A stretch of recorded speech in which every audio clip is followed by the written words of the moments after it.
You look happy, Shadowheart. Like a night orchid in bloom. You must be imagining it. It's all over your face. It must be all the fresh air since the crash. Has me flush. It looks good on you. So, Shadowheart. Such a name implies yours is a difficult heart to find. It's not that hard to find. Perhaps any difficulty is more telling of you, Gale. Shadowheart, the way you paint around your eyes, they look permanently cloaked in shadow.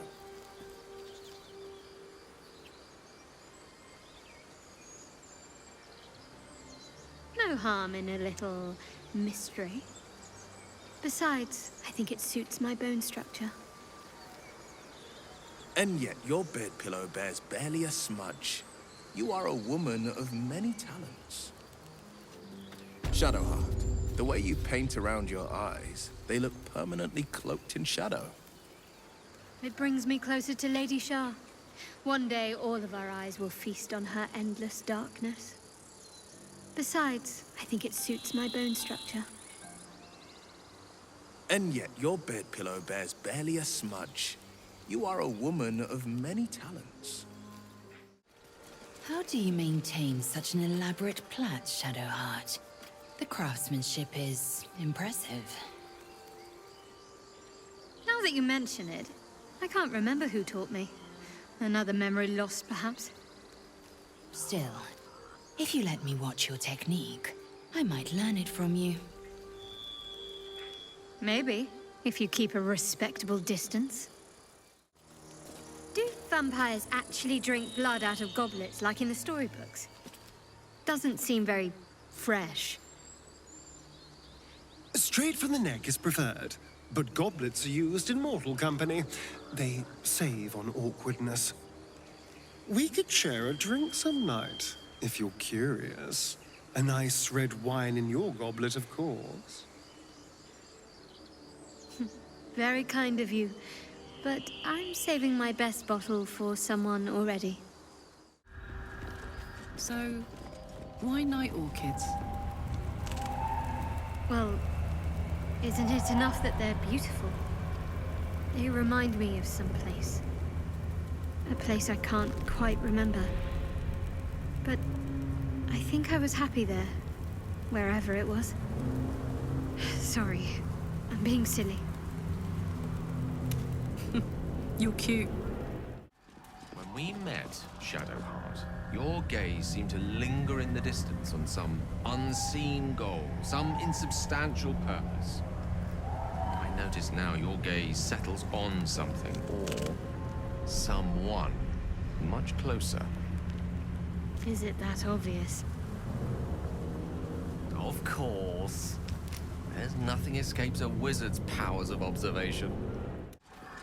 I saw you pressing a bunch of flowers the other day in a book.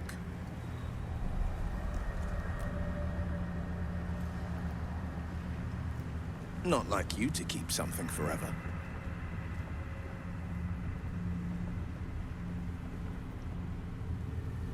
They'll crumble away in time. But no harm in appreciating their beauty until then. You are debating allowing another into your heart. Quite the gossip, aren't you? Wouldn't have thought you cared.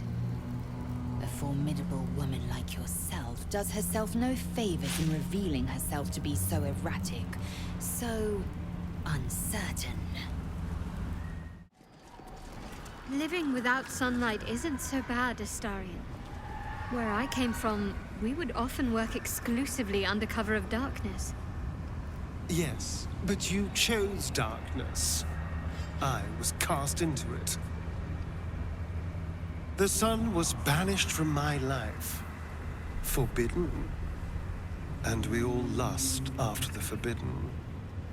Don't we? Must be lovely to have a swim without boiling all the fishes alive. Sounds pleasant to swim with you.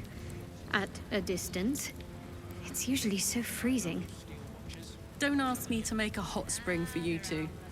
It might work, but I also might cook you like lobsters. must tell you, Shadowheart, the bathing waters here leave much to be desired. The ablutions offered at the Temple of Beauty in Waterdeep are far superior. And they have the most excellent soaps. I was wondering why you always smelled like a wealthy dowager. Even if you and our friend ended up having werewolf cubs, they'd be so adorable.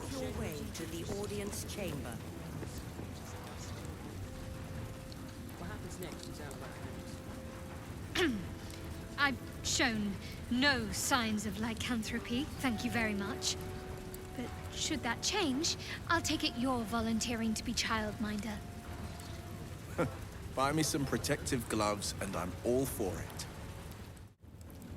I find the locals' fascination with the beach is but a conspiracy for prudes to leer at each other unquestioned.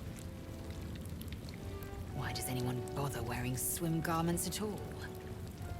I'm not inclined to bother myself, but I suppose it keeps the city watch at bay. Some act as though displaying bare flesh is a more heinous crime than murder and robbery. I'm probably more at home in the water than you now, Astarion. Please make your way. Probably. Although I am 200 years out of practice, running water is no place for vampires. But perhaps I'll join you for a dip. Once everything is done, then we could see who's best.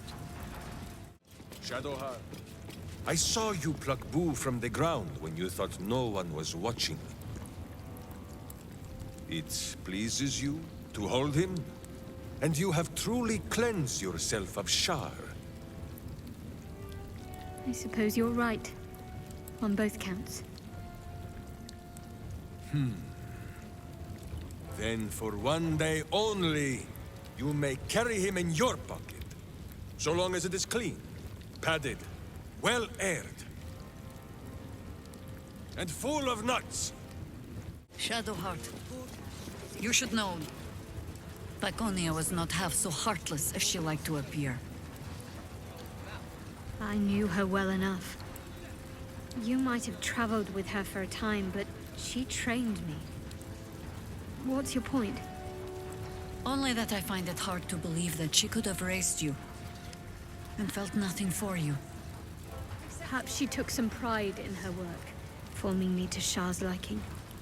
She certainly relished wielding the rod. But who knows? Perhaps someone else made her that way, as she tried to do to me.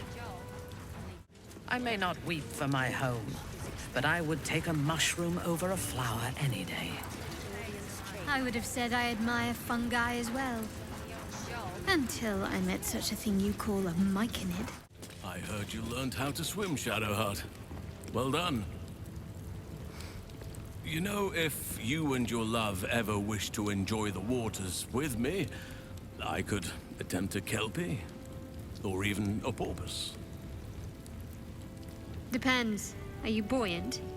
I may need a life preserver if I get in over my head.